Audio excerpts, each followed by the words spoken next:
According to audio provided to the Canadian press, Vance called Prime Minister Mark Carney a very sweet guy. But Vance said Carney comes in and puffs his chest out and says, I'm going to, out-tough Donald. He said Canada climbed down. That's the U.S. Vice President, caught on tape. He's gloating that Canada backed down. Then within a day, Canada did the opposite. I'm going to, out-tough Donald Trump. Vance went on to say, it's hilarious because Carney presents this as some victory for Canada when fundamentally, they climbed down on a lot of issues. At a private fundraiser, Vance called Carney a sweet guy. Then this. As some victory for Canada when fundamentally, they climbed down on a lot of issues. Vance then turns his attention to Pierre Poilievre, calling the Conservative leader a non-entity in trade talks. But Vance said his longtime friend, Conservative MP Jamil Javani, has been helpful, saying this random MP who has a good relationship climbed down. That's his word. And he didn't stop at Carney. Being called a non-entity is actually the best thing that could happen to him.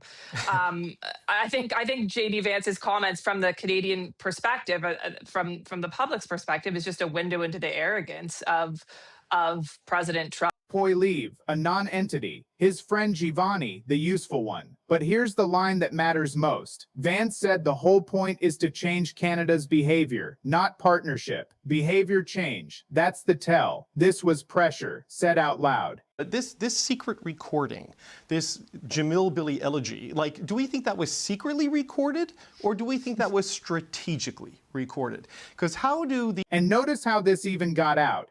A private fundraiser audio that just happens to reach the Canadian press. So did Canada climb down? Vance recorded this Wednesday. By the weekend, Canada refused to sign. Talks suspended. 50% tariffs live. Dollar for dollar. The climb down he bragged about turned into a walkout. Leaked audio from a private US fundraiser has surfaced, showing Vice President J.D. Vance mocking Canadian Prime Minister Mark Carney and bragging that Canada was climbing down in trade talks. But just hours after those recorded remarks, Canada turned the tables completely by walking right out of the negotiations. Welcome back to Joshu Reaction. I am Frank John, bringing you direct facts, truth and educational news analysis to all my dedicated viewers across from the USA and Canada. Our faith and we are firmly stand that in God we trust. If you want plain, simple and national updates on major US and Canadian news, make sure to hit that subscribe button right now. Let's examine the facts behind this leak.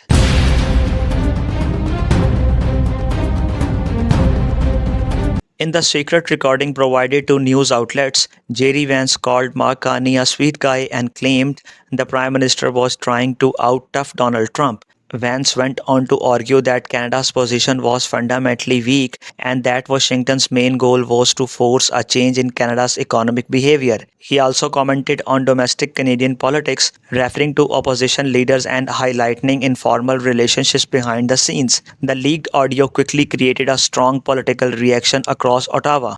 To be completely fair and accurate, Canada had made minor policy adjustments during earlier talks, including discussions around digital taxes and specific trade levies. However, Vance claimed that Canada had surrendered collapsed almost immediately rather than signing an agreement under heavy pressure. Canadian negotiators refused the final terms, suspending negotiations and returned to Ottawa. Instead of giving in, Prime Minister Mark Carney directed negotiators to leave Washington and announced dollar-for-dollar retaliatory tariffs on billions of dollars in American products entering Canada. Analysts point out that walking away from the negotiating table proved Canada was not willing to accept short-term pressure at the expense of its long-term economic independence. Now, I want to ask you two key questions. Was Canada right to walk away from trade negotiations after these comments? Or will dollar-for-dollar tariff retaliation bring both sides back to a fair negotiating table? Share your answers in the comment section below. Thank you so much for watching Joshu Reaction. I am Frank John and always I said in God we trust. God bless Canada, God bless America and I'll see you in the next analysis. Take care, talk soon. Bye bye.